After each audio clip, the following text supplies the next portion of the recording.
Hey guys, I'm Sarah. Welcome back to my channel, and today I'm going to be doing a recent reads video. Now, this may be very short because I don't know how many details I'm going to be saying about these books because I'm behind on things. I was behind on things before I took my break in December.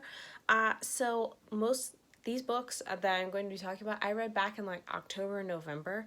So yeah, that's a while ago. So I may not remember all the details and like my thoughts and stuff like that on them of like how I felt about them or whatever because that was a long time ago. But I will do my best, and if you want further information about maybe what I thought about them closer to when I read them, or content details and things like that, those reviews will be linked down in the description if you're interested on checking them out.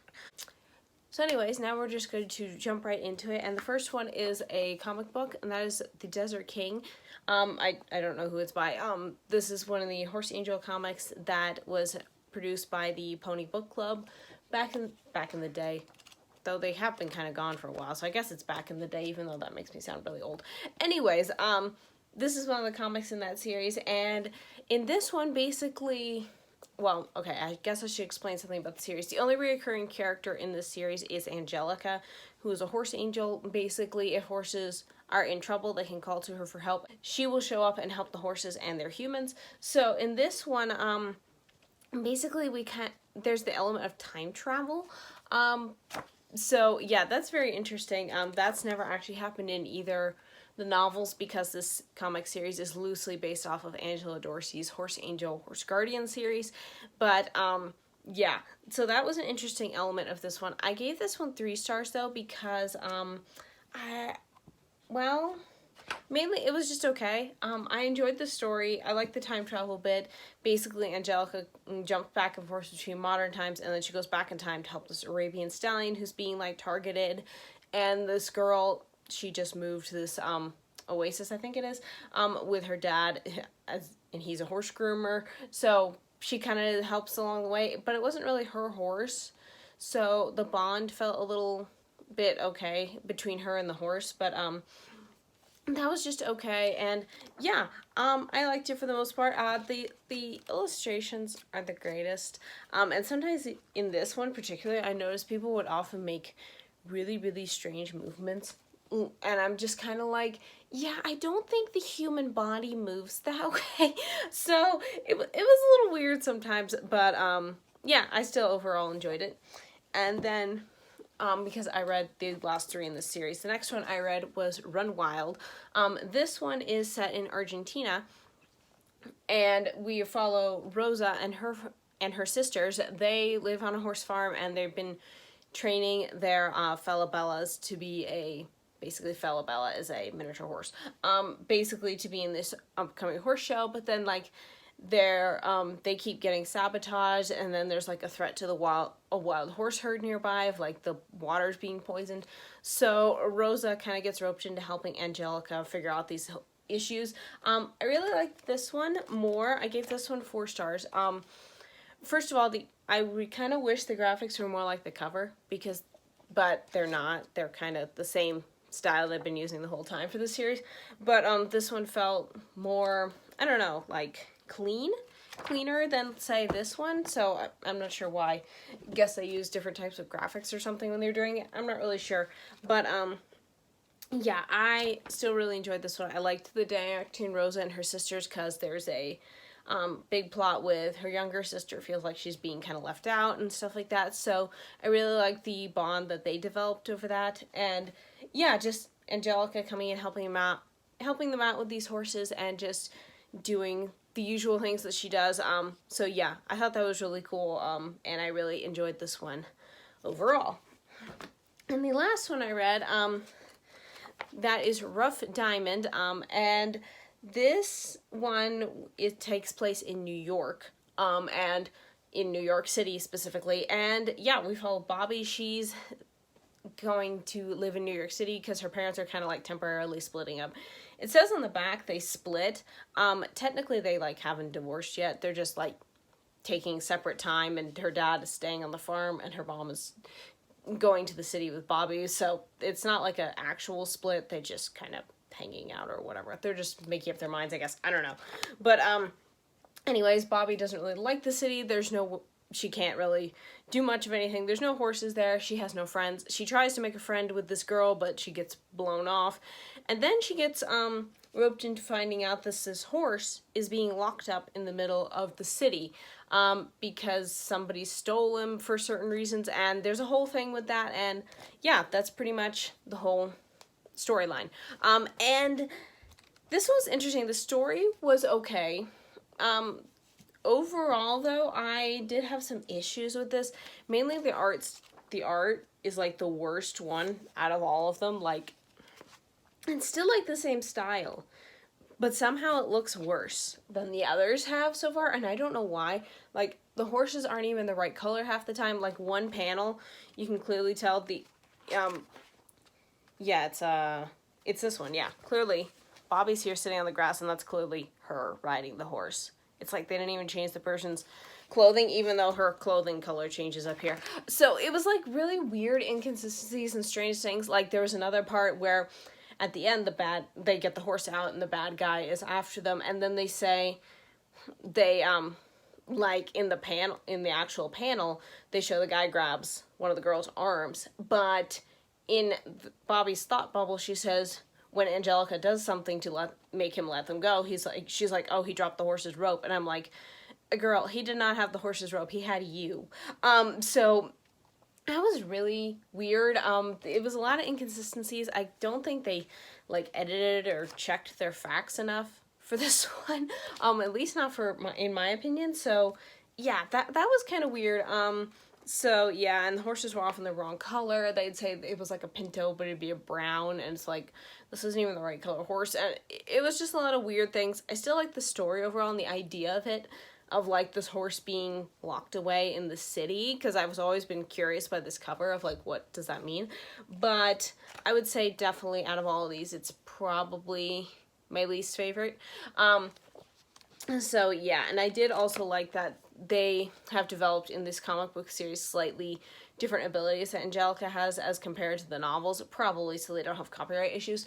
But anyways, they reintroduced an invisibility shield that Angelica can put up in these comics, which they haven't done since the first one. So I thought that was nice that they restated that, yeah, she can still do that in a different comic. So yeah, overall, I still really enjoyed this Horse Angel comic series.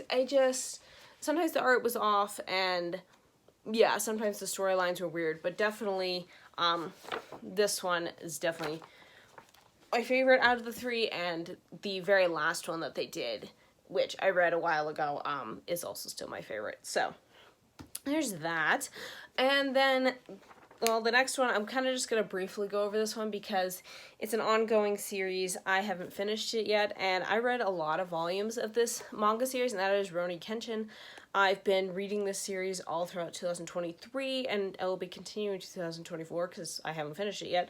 But and I haven't read this particular volume. I'm just holding it up so I don't have another picture to put on the screen to edit. So, yeah. So for the Ronin Kenchin, I read volumes 10 through 16, and aside from volumes 13, 15, and 16, I gave all of them 4 stars. Those particular 3, I gave 3 stars.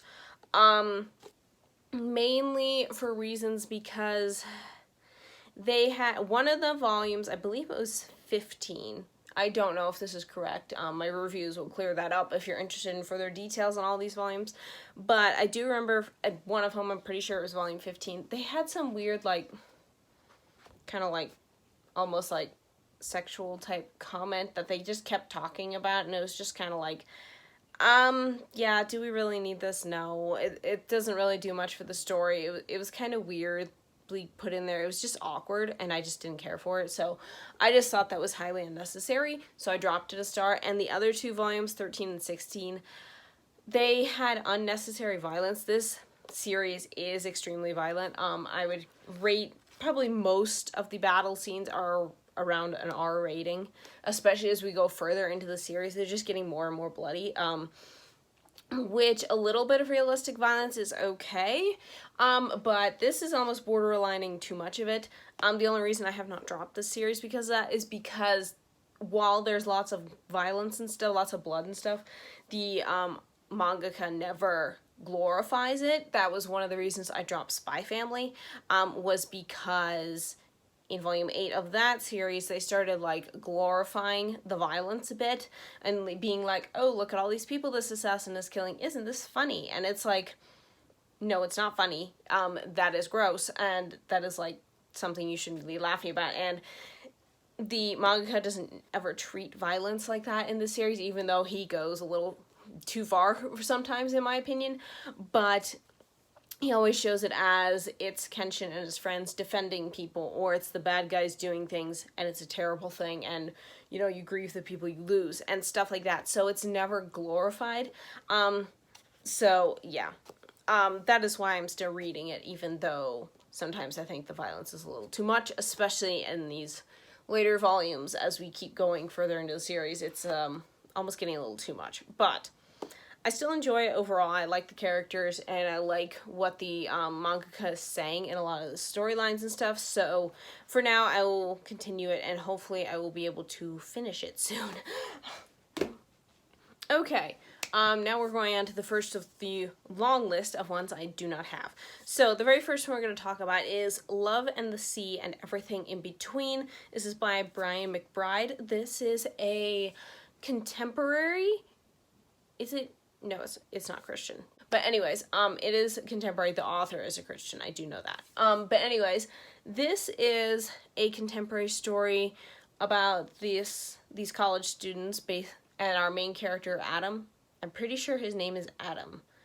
It's been a minute since I read the book, but I'm 100% sure it's Adam. So if I'm wrong, that's pretty wrong to go on with that percentage. But anyways, we follow Adam. He's just struggling with a lot of things, and it's basically we just follow his day-to-day life at the college, and he also meets a girl named Liz, and they get to be friends and start dating and stuff, and it's kind of just that, but it focuses heavily on mental illness, which is the big reason I really ended up liking this book.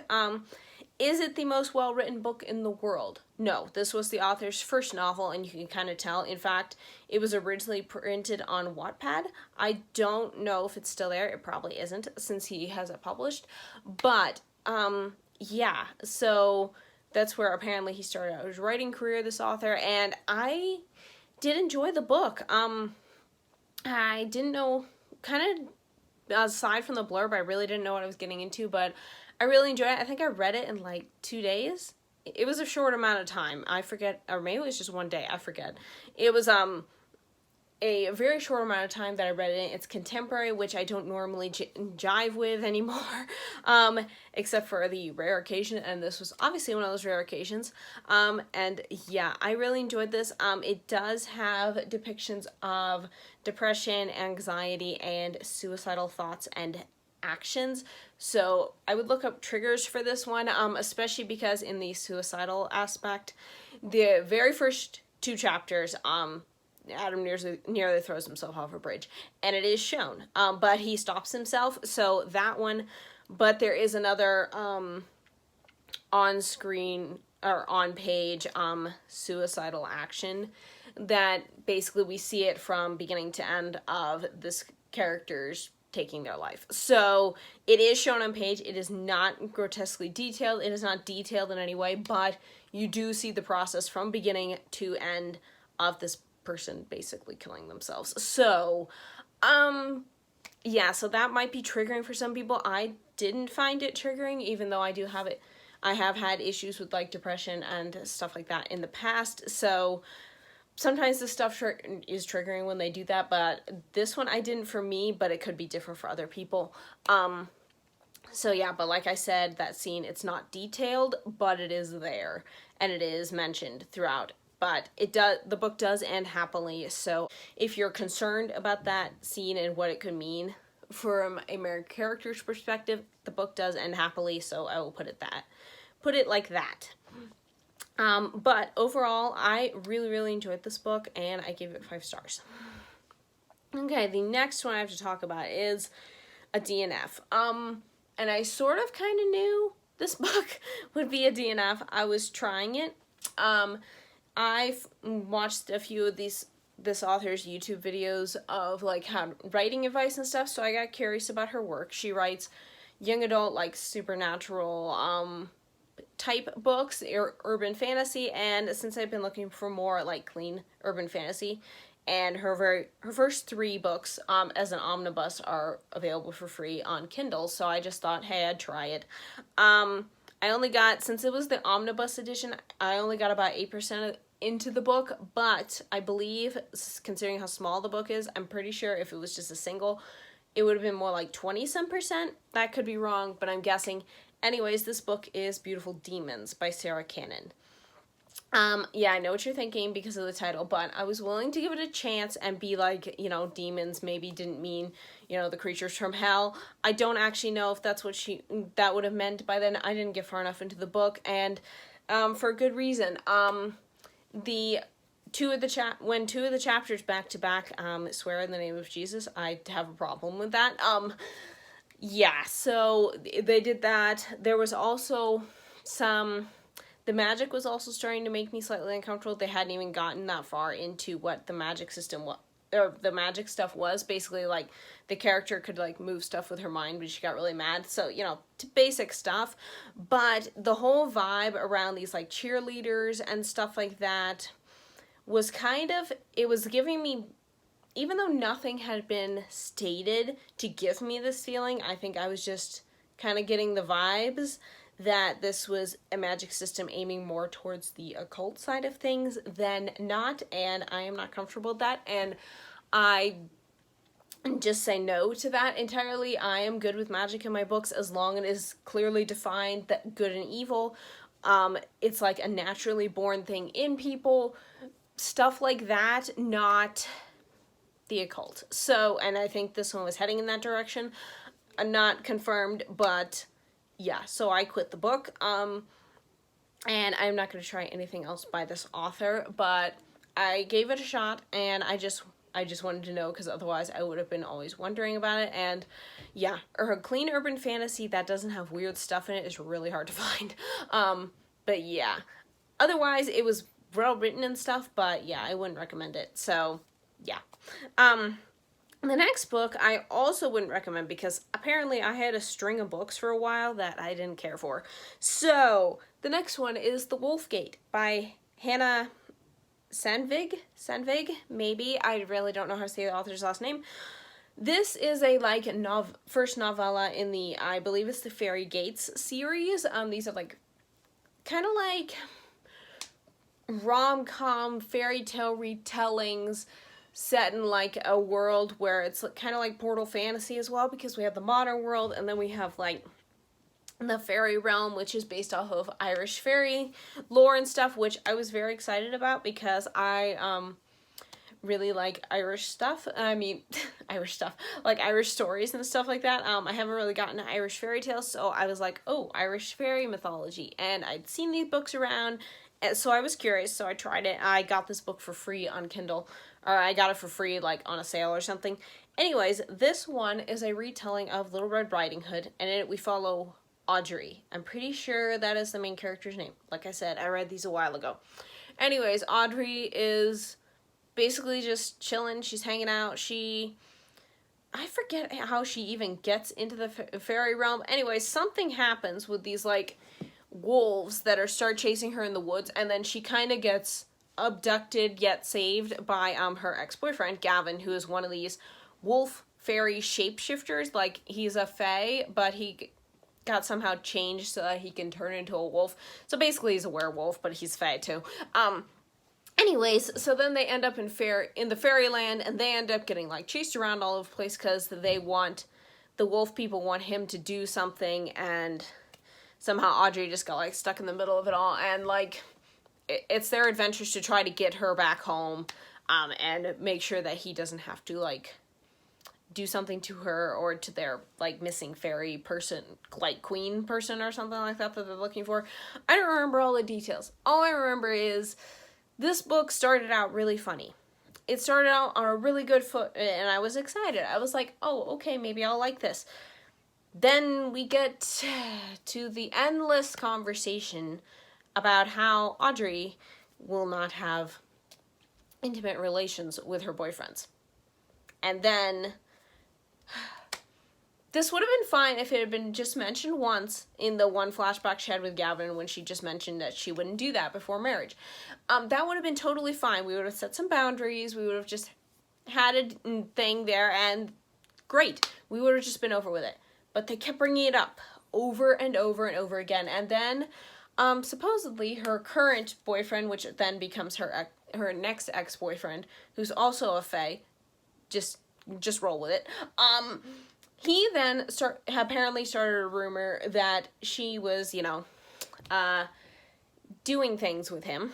And then, so then Gavin believed him, even though Audrey clearly told him when they were dating that she would not do that ever. And it was just like, hang on a minute, you would believe this jerk fae guy over your former girlfriend who never even, like, remotely crossed her mind to do that with you. Like, so, and it was stupid. Audrey was also just a whiny, immature brat. She constantly was going on and on and on about how she hated Gavin because he dumped her, like, before some high school dance thing or something like that. Basically, he was doing it to save her life.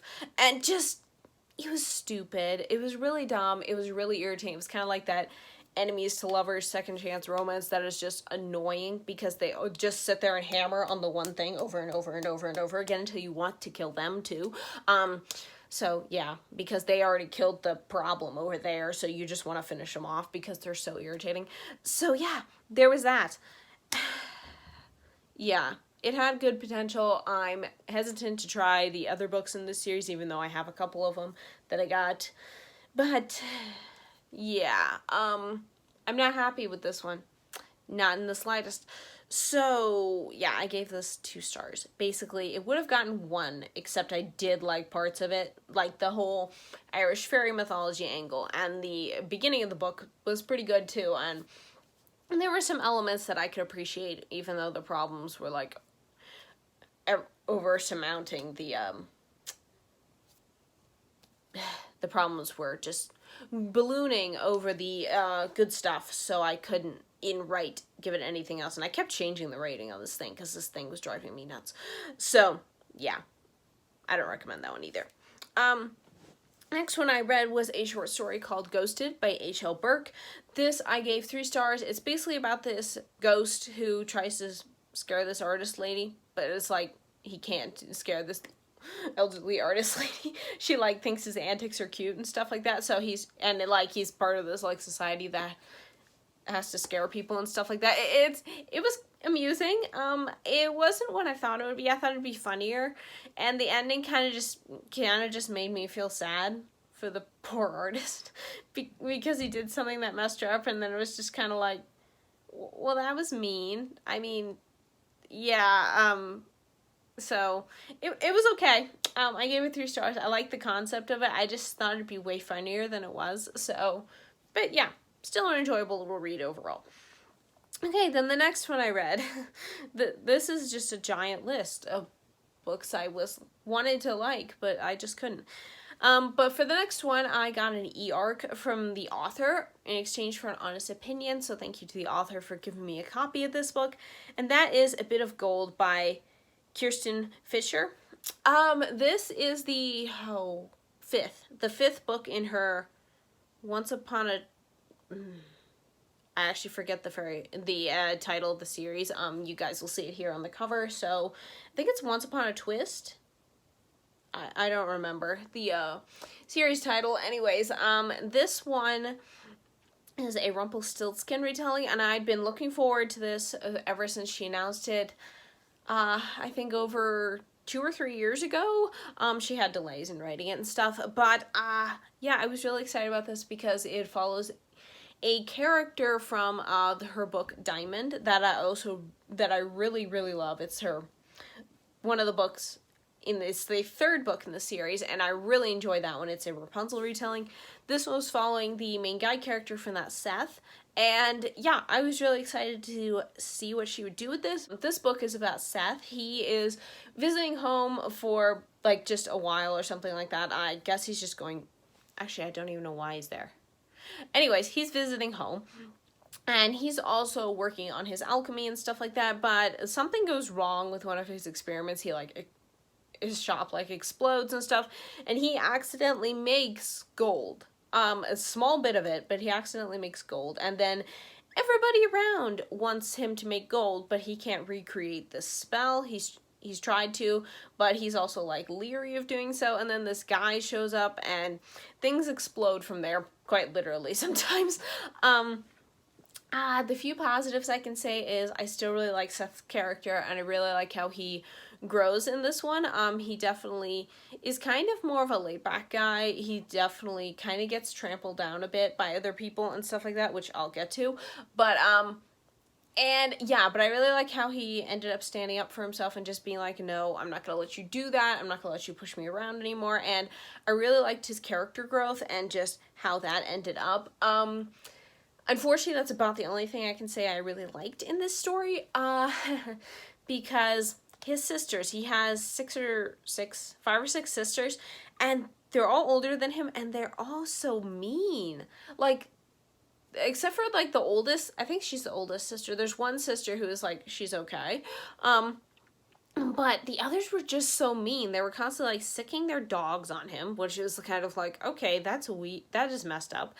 They were constantly just, like, badgering him or cutting him down in these weird ways. I guess it was supposed to come off as funny or playful, but I found myself kind of triggered by it. It was really weird. I really didn't like it. None of them really seemed to support him much, and it was just weird. It was just like, because he's different, they treated him badly. It was a really, really weird thing. And I didn't like it one bit. Like I said, it triggered me a little bit of just like, I did not like any of these characters. So yeah, there was that, but yeah, so overall, I gave it 3 stars, because I did like some elements of the plot. I did like Seth, but I didn't like the rest of it. I'm not thrilled that the next book is going to be following the villain of this book, apparently. I don't care. I'm probably not going to continue the series. I'm just going to keep it as I Love Diamond and just leave it at that, because so far the rest of the books have either just been okay or I do not like them for one reason or another. So, yeah. Okay. The next book, I have one to hold up. Yay! The next one that I finished was a reread, and that was The Artist's Way by Julia Cameron. I gave this 5 stars again. I've read this like 3 times by now. It's like a creative writing like course of how to get your creativity back and like supercharge your creativity and learn how to have it be fun again and stuff like that. So I read this when I was having the really low writing spell that I had between like July and December of last year, and yeah, this really did help. It really helped focus my priorities again. Yeah, I do highly recommend this book if you're a creative looking for a creative boost. She has a lot of good ideas, a lot of good techniques to use and stuff, and yeah, I really enjoy this. I always feel very inspired after I read this book, so yes. Yay, and a book to hold up and one that I enjoyed. And the next series I read, I did read this series from October, November, and December, but I decided to just lump them all into this review because I don't have a ton to say about each book, so I'm doing it as a collective whole. And I reread The Lord of the Rings by J.R.R. Tolkien. I reread this, at least the first book, The Fellowship of the Ring, I reread in October for the Middle-earth readathon that was going on, and yeah, I actually enjoyed that one a lot more than I thought I would. I gave it 4 stars. Yeah. The second book I read in November, that was The Two Towers. Actually, I should probably say what this is about. If you don't know, I don't know. I think everybody kind of knows the story. But anyways, this is an epic fantasy where basically there's this one ring that is evil, and it is being like summoned by its master. He wants to take it and then rule the world with it, and basically this small group of individuals, the Fellowship of the Ring, they decide to take this ring to the fires of Mount Doom to destroy it, and it is their adventures and the epic consequences and stuff that follow in the event of this evil guy trying to take over Middle-earth. That is the basic premise of the entire story. Very, very succinctly. I mean, if you really want to do it really succinctly and really in a parody way, it's basically a bunch of men fighting over a piece of jewelry. That is the parody version of Lord of the Rings. Anyways, But yes, I read Fellowship in October. I enjoyed it a lot more than I thought I would. I still don't get the point of Tom Bombadil. I still don't get the point of why he's there. So I'm very glad he's not in the movies. And I'm just confused why he's there. So there's that.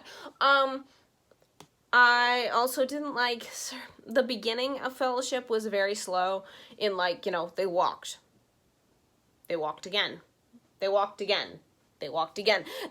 There was a lot of, like, times where it was just, like, descriptions of things and stuff like that, and sometimes I just started glazing over, because it was, like, I like my fantasy to have descriptions, but in small doses, and this was not small doses. But yes, overall, I enjoyed Fellowship a lot more than I thought I did. There was actually some humor in there. I enjoyed it a lot more when Aragorn came in on the scene, because he's my favorite character, so there was that. Then I read Two Towers in November. I gave that one 3 stars. That one dragged a lot for me, which is kind of weird, because Two Towers is actually my favorite movie in the trilogy, so that was very interesting that I ended up not liking the book that much, though, to be honest, when I first read this series on my own, Two Towers was my least favorite then, too, so apparently it stuck. I gave it 3 stars. I'm pretty sure I said that. Did I say that? I have no idea. Anyways, I gave it that. Again, lots of descriptions that dragged a bit. The beginning of Two Towers was a lot better than the beginning of Fellowship, in that it moved along. We were following Aragorn and company as they were tracking down some kidnapped people from their group. So yeah, that was the exciting part, but kind of got, like, even when we got to the Battle of Helm's Deep, I wasn't that invested, even though this time at least I wasn't confused by what was going on. But yeah, I just wasn't invested a lot, and I don't know why, but whatever. And then we moved on to, I read Return of the King in end of November into December, and I gave that one 4 stars as well. I really liked how J.R.R. Tolkien presented war. Like, he had both the tragedy side of it and, like, just how devastating war is, but also he had the side of it where it was heroic, that these people were fighting for freedom and for what they believed in and stuff. So he balanced the two sides really, really well without either becoming excessively depressing or glossing over the violence and glorifying it. He didn't do either of that, and yeah, I really enjoyed it. We had kind of a long ending where everybody was just chilling and, you know, things were good and stuff like that. So yeah, I really, overall, I think for the omnibus on my review, I gave it just an overall 4 stars, because 2 out of the 3 books I gave 4 stars. So yeah, I really enjoyed this series a lot more than I actually anticipated I would for a classic type series. And yeah, really enjoyed it, and I'm really glad I reread it. Okay, and the next book is Blood in the Snow by Sarah Pennington. This is a mashup fairy tale retelling of The Goose Girl and Snow White. Yeah, basically in this one we follow Princess, I don't know how to say her name, I think it's Bali? I'm actually not sure how you say her name. But anyways, we follow her. She's on her way to become betrothed to this next kingdom's, like, son, because that will, like, fulfill some prophecy that will save, like, their 2 kingdoms or something like that. And basically her caravan turns on her on the road. Her handmaiden takes her over and decides to impersonate her. Apparently this was a plan set up by her stepmother to get rid of her, and for her stepmother to basically take over the whole area. And yeah, so Princess Bali has to go on the run. Basically, she has to go into hiding. She ends up hiding out with these 7 servants who work on the prince's like estate. I'm not even sure if that's what you'd call it, but anyways, they work for the prince, and she becomes a servant girl among them to disguise herself, and things go from there as she tries to figure out how to thwart her stepmother's evil plans and save the kingdom and herself. So I really enjoyed this book. I really like the cover of this one. It's very, very pretty. It's very Asian inspired. You can definitely tell the author did a lot of research of, like, Asian culture and stuff like that, because it's very much in the story.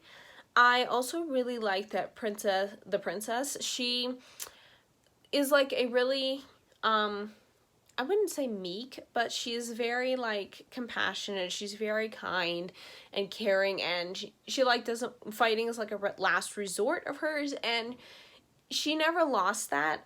She is almost shown that her compassion and her sweetness was a strength. And I really like that, because a lot of the times stories like that then want to show that she got strong and then she got tough and she lost that because that was the weak part of her. So I really like that they pointed out that that the author pointed out that her compassion and stuff was her strength and the thing that she should really stand firm by and with and stuff. So I really, really enjoyed that part.